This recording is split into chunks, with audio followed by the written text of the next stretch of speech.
I had 2 requests today from 2 different friends wanting glute exercises with a resistance band.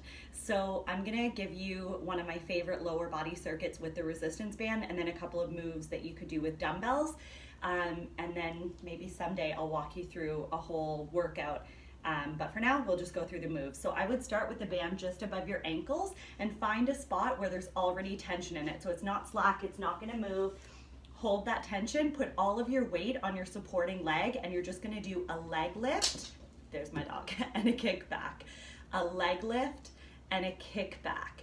So we wanna feel that tension, fighting against that band. I like to flex my foot so the toe is pointing back towards you, and on the kick back, you can't see because my beagle is there, but turn out the foot so the toe is pointing to the wall beside you, and you'll get a little bit more glute activation.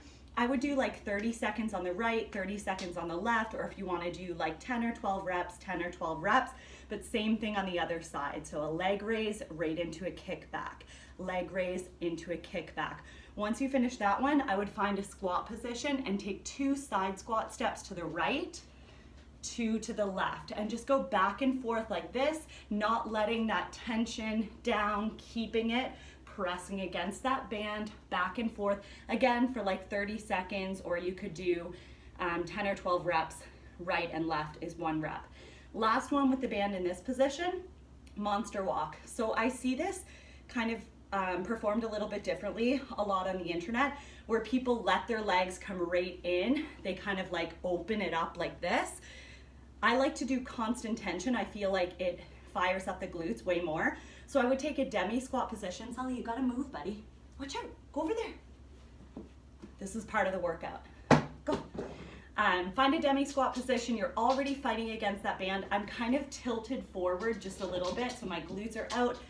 And I'm gonna walk forward, keeping that tension in the band the whole time. Once I get forward, I'm gonna do the same thing backwards. Again, keeping tension the whole time. Forward and back, whatever kind of length that you have available to you. You could do 10 steps right and left. You could do 4 and 4, as long as you're just constantly moving and keeping that tension in the band, that bend in your knees, that tilt forward. Trust me, this one burns the glutes like crazy, especially on the way back. Then I would move the band just above your knees. I like to do super slow squats like this. It really challenges the squat form, reinforcing that knees out position. You don't want your knees to come in as you start standing from the squat, but super slow, play around with the depth, see how low you can drop in that squat without compromising your back, keeping that tension in the glutes, like 3 or 4 seconds all the way down, 3 or 4 seconds all the way back up. I would do, again, 30 seconds of that, but 30 seconds is probably gonna only be like 4 or 5 reps. You could do 10 or 12 reps, whatever kind of circuit you wanna put together. So we're gonna find a demi squat position. So again, I'm just in like a tiny little bit of a squat, neutral spine, hips are a little bit back, and we're gonna push the knees out. Okay, you can also do this seated, leaning forward or leaning back. I feel it a lot more leaning forward though. I like to come up kind of on the outside of my feet and just press against that band, out, out. Another one here, we're gonna move down to the floor. Let me see where I can put you. So you can do glute bridges, banded glute bridges, just driving through your heels, squeezing your glutes as you come up and down, fighting against that band the whole time. You can also hold at the top, and you can even do a knees out here, little pulses. I find too, holding at the top and doing like a drop, never mind, squeezing those glutes back up really helps to fire up the glutes. Another one in a laying position or on the floor, all 4s, hands and knees, and we're just gonna open up that knee, fire hydrant. So just like you're a dog peeing on a fire hydrant, again, 30 seconds right, 30 seconds left, or 10 and 12 reps. Another fave, laying on your side, I would take your knees and ankles, line them up so that you're at a 90-degree angle. Thighs are straight across, shins are straight down, and I would open that leg right up. So these are like a modified clam. Mostly when people do clams, I find they keep their heels together and it's a limited range of motion. Hi, I know. I like to separate them and I can feel my glutes a little more, so I would do that on one side, then on the other. Another crazy one, Sully, watch out. from this position, watch out buddy, go get your toy.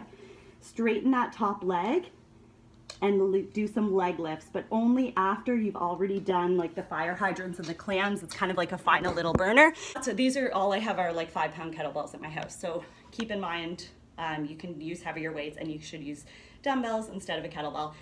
But squats are good, but they're not the best for glute activation. A lot of people are quad dominant, or even if you can activate your glutes in a squat, you're going to be hitting a lot of muscles at the same time. Still important to squat, but if you're trying to exclusively build your glutes, maybe not the best for you. Hip thrusts, if you have a barbell, I would look into that.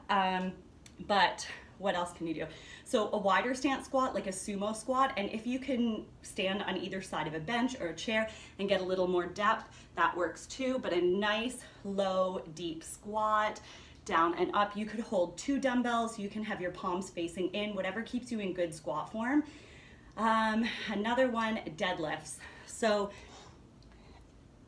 for me, I find a wider stance more glute activation, a more narrow stance more hamstrings. So if you're holding your dumbbells and you've got a nice wide stance and you're just going to hinge at the hips, send the butt straight back, flat back, coming down as far as you can go without compromising that back, and then squeeze the glutes to come back up. So I really have to think about my glutes to use them instead of my hamstrings on this exercise. But once you get it, super amazing for the glutes.